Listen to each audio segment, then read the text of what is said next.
Avui fem un bacallà a la catalana, que és una recepta molt semblant del bacallà de Quaresma. Necessitarem carxofes, tomàquet, patates, ou, ceba, bacallà naturalment, vi blanc i aquí ens falta l'all i el julivert, que a veure si els aconseguim molt bé. Comencem la recepta posant a coure un ou per fer un ou dur i una patata perquè la necessitarem. La bullim amb pell perquè així tindrà més bon gust.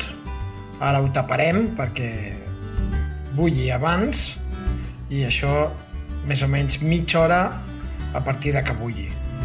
Més o menys. Comencem a part del que ja estàvem fent, que era bullir l'ou i fer la patata, enfarinant i fregint el bacallà. Ara el reservem i aquí començarem a fer primer les carxofes i després el sofregit de ceba i tomàquet. Ja hem sofregit les carxofes, les hem posat en un paper absorbent perquè hi havia força oli i aquí ja en la mateixa paella on hem fet el bacallà i les carxofes comencem a fer el sofregit. Primer la ceba. Un quart d'hora més tard ja tenim la ceba a punt i ara hi afegirem el tomàquet. Taparem i deixarem coure uns 10-15 minuts més.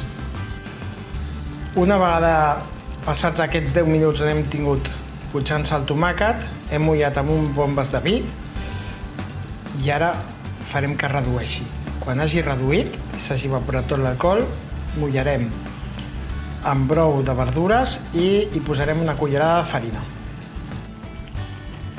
Ja hem posat la farina i ara el brou de verdures, que pot ser aigua i pot ser brou de peix. Jo tenia a mà brou de verdures, doncs l'he posat.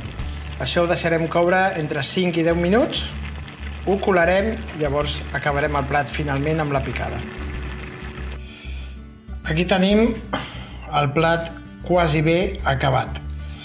Ens hi falta afegir-hi l'ou dur, que ho volem posar a l'ultimíssim moment perquè ja està prou cuit, i una picada d'all i julivert deixatada amb una mica de la salsa.